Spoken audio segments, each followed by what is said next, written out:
Hello everyone, welcome back to my channel. आज का हमारा वीडियो जो है that is the continuous video part 3 of taxonomic characters. पिछले वीडियो में हमने जो है फिजियोलॉजिकल कैरेक्टर्स और मॉर्फोलॉजिकल कैरेक्टर्स जो है ऑर्गेनिज्म के वो हमने देखे थे। आज हम इकोलॉजिकल कैरेक्टर्स जो है उनकी स्टडी करेंगे। बेसिकली टेक्सोनॉमिक कैरेक्टर्स का मेन क्राइटेरिया है कि ऐसे कैरेक्टर्स जिनके थ्रू जो है हम ऑर्गेनिजम्स को आइडेंटिफाई कर सके, उन्हें क्लासीफाई कर सके और उनका जो है एक पर्टिकुलर नॉमेनक्लेचर जो है वो भी हो सके।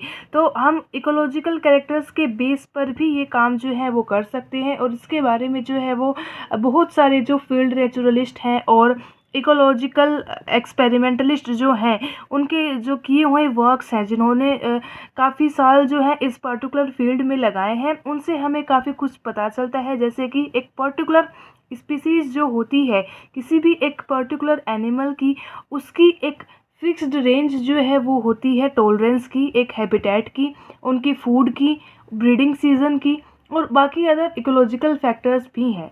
हम कह सकते हैं कि no two species with identical ecological requirement can coexist in the same place। that is, कोई भी दो ऐसी स्पीसीज जिनकी रिक्वायरमेंट सेम है, दैट इज़ उनके फूड जो है वो सेम है, उनकी हैबिटेट की जो रिक्वायरमेंट है वो सेम है, तो वो एक साथ नहीं रह पाती। गोस्ट जो है एक साइंटिस्ट है, उन्होंने ये रूल दिया था क्योंकि उनके बीच में जो है वो कंपटीशन जो है वो चलता रहता है और उनमें से लास्ट में जो है केवल एक ही सर्वाइव कर पाता है। इसलिए उनमें जो है इकोलॉजिकल कैरेक्टर्स जो है वो सिमिलर नहीं होने चाहिए, वो डिफरेंस ही उनमें रहना चाहिए। और इन्हीं प्रॉपर्टीज़ के बेसिस पे दैट इज़ जो इनकी टेक्सोनॉमिक कैटेगरीज़ हैं, that is the genus level, the species level, the family level, उनको जो है वो अलग अलग बेसिस पर जो है वो डिफ़ाइन किया जा सकता है इकोलॉजिकल कैरेक्टर्स के डायग्नोस्टिक एस्पेक्ट के बेसिस पर। अब जैसे कि अगर हम एग्ज़ाम्पल की बात करें तो एक एग्ज़ाम्पल जैसे कि हम लेते हैं that is of genus Galapagos finches. तो वो जो है एक सेपरेट इकोलॉजिकल जोन जो है, एक सेपरेट इकोलॉजिकल हैबिटेट जो है वो ऑक्यूपाई करके रखते हैं। जैसे कि अगर हम बात करें जियोस्पाइजा जो कि एक ग्राउंड फिंच है, उसका मेन जो फूड होता है वो सीड्स होते हैं। देन सेकेंड इज़ द कैमराइंकस जो कि एक ट्री फिंच है, उसका चीफ फूड जो है वो इंसेक्ट्स हैं। ऐसे ही बात आती है सर्थेडिया की, दैट इज़ जो एक वार्बलर फिंच है, चीफ फूड जो है उसका स्मॉल इंसेक्ट्स होते हैं।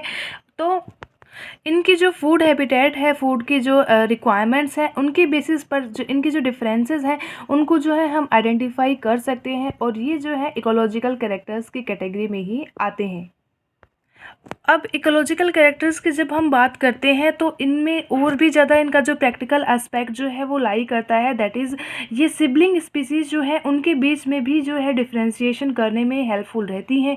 जैसे कि अगर हम बात करें तो 3 क्लोजली रिलेटेड क्रिकेट्स जो हमारी हैं, दैट इज़ द निमोबियस फैसिएटस ग्रुप है, उनको जो है हम आइडेंटिफाई कर सकते हैं प्राइमरीली और वी कैन से प्रिंसिपली उनकी हैबिटेट और उनका जो सॉन्ग का जो पैटर्न है उनके बेसिस पर। जैसे कि एग्जांपल है साउथर्न मिचिगन के अंदर एन फेसिएटस जो है वो हमें मिलते हैं, जो कि ड्राई जो ग्रासलैंड्स हैं उनमें रहते हैं।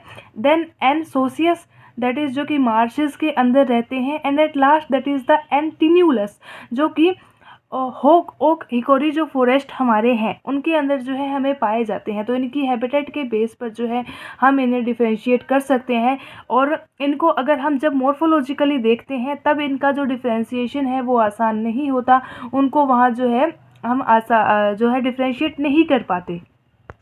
ऐसे ही अगर हम नेक्स्ट एग्जाम्पल की बात करें that is the European species of the Anopheles maculipennis, that is the mosquito, okay, which causes the malaria disease।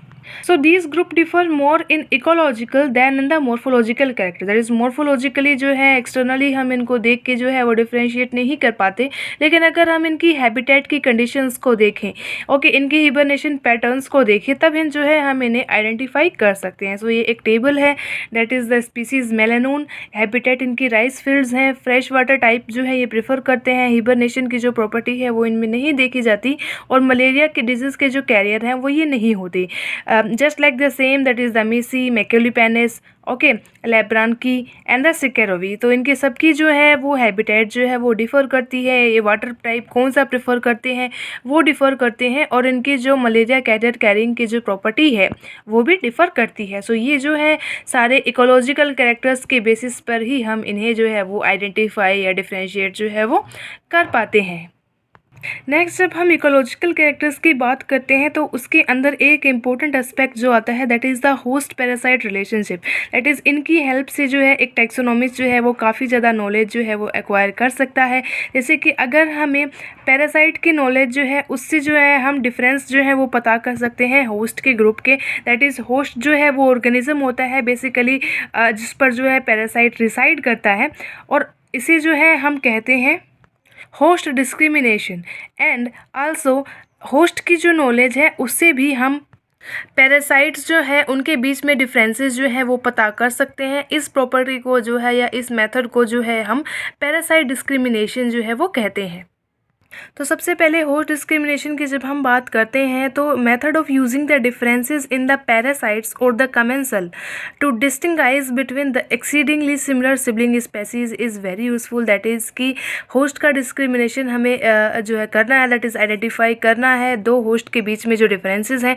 तो पैरासाइट्स की हेल्प से जो है हम उन्हें आइडेंटिफाई कर सकते हैं। जैसे कि एमर्सन इन 1935 उन्होंने जो है वो देखा मोर्फोलॉजिकल डिफरेंस जो है वो मिले किसके अंदर, दो similar species, very highly similar species of the termites, and only after he had received a clue as to their distinctness by difference in the termitophile beetles found in their respective nest। मतलब कि दो different जो है दो similar हम कहें termite की species थी, उन्होंने अपने रिस्पेक्टिव नेस्ट जो है बना रखे थे।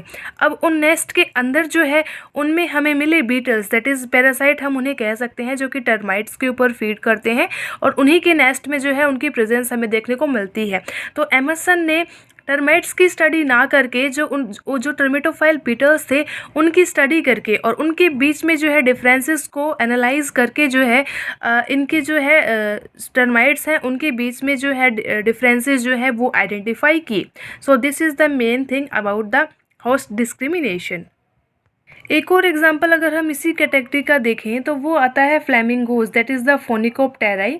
एक मतलब बहुत ही आइसोलेटेड ग्रुप है बर्ड से, लेकिन जो है बहुत ही एनाटॉमिकल सिमिलैरिटीज़ जो है ये शो करता है to the both, that is जो हमारे स्टॉक्स हैं और गीज़ हैं उन दोनों के साथ में ही।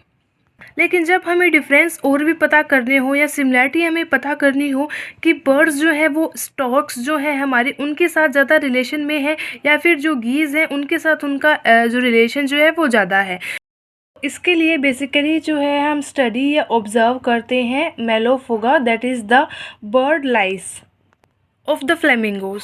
सो इससे जो है क्लियरली ये इंडिकेट होता है कि एक क्लोज रिलेशनशिप जो है उनकी जो है स्टॉक्स की कंपैरिजन में गीज से जो है वो ज़्यादा होती है। एज ए रिज़ल्ट हम ये कह सकते हैं कि birds are more related to the geese in relation to the parasite that they have. Now the next is the parasite discrimination, that is कि पैरासाइट के जो है डिफ्रेंसिएशन जो है हम कैसे कर सकते हैं। तो एग्जांपल जो आता है that is of the tapeworm Hymenolepis nana, that is present in the man. H fraterna जो कि रोडेंट्स में हमें देखने को मिलता है, वो बिल्कुल भी जो है डिफ़र नहीं करते जब उनकी मॉर्फोलॉजी की बात आती है, ना ही जो है एस्कैरिस दैट इज़ जो कि मैन में पाया जाता है और जो पिग्स में पाया जाता है उनमें भी कोई भी डिफरेंस जो है हमें देखने को नहीं मिलता। Although host specificity indicates the existence of the differences in both cases, that is कि अगर हमें इन पैरासाइट्स को आइडेंटिफाई करना है, इन्हें डिफ्रेंशिएट करना है, तो हमें वो उस पैरासाइट के होस्ट की स्टडी जो है उसकी स्टडी हमें करनी होगी, that is in case of Ascaris that is man and in case the pigs. So इनकी होस्ट की जो है स्टडी करके हम जो है इन पैरासाइट्स को डिफ्रेंशिएट कर सकते हैं। इकोलॉजिकल कैरेक्टर्स जो होते हैं वो काफ़ी ज़्यादा यूज़फुल माने जाते हैं इंफ्रा स्पेसिफिक लेवल पर भी, that is infra specific groups जो हमारे हैं विद इन द स्पीसीज़ उनको आइडेंटिफाई करने के लिए। और नियरली एवरी जोग्राफिकल और ओफन अगर हम बात करें माइक्रो जोग्राफिकल रेस है, दैट इज़ वो जोग्राफी के लेवल में जो है डिफ़र करती हैं, उनके अंदर भी different sort of ecological requirements होती हैं।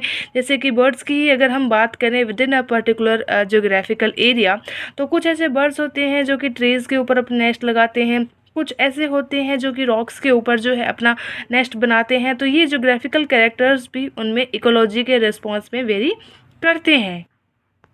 नेक्स्ट जो हमारे लास्ट आते हैं that is in the ecological characters, that is the host reactions. Okay, that is the reactions between the parasite and the host. तो ये काफ़ी ज़्यादा जो रिएक्शंस होती हैं वो स्पेसिफिक होती हैं, कॉन्स्पिकुअस होती हैं, और इन्हें जो है वो बहुत ही जल्दी और हम कहें फ्रीक्वेंटली जो है यूज़ में लिया जाता है किसी भी टेक्सोनॉमिक पर्पज़ के लिए, दैट इज़ ऑर्गेनिज्म को आइडेंटिफाई करने के लिए और उसे क्लासीफाई करने के लिए भी। जैसे कि एग्जांपल की हम बात करें तो that is the galls produced in response to attack by the various gall wasp. तो गोल वॉस्प के अटैक के कारण रिस्पॉन्स में जो गोल्स प्रोड्यूस होते हैं उनकी study, and the gall flies, some of these are more readily distinguished than the adult insects, and in some cases new species have been described from the goal alone। तो basically ये जो reaction या फिर example की जो हमने बात करी है, ये एक टाइप की प्लांट रिएक्शन हमें देखने को मिलती है।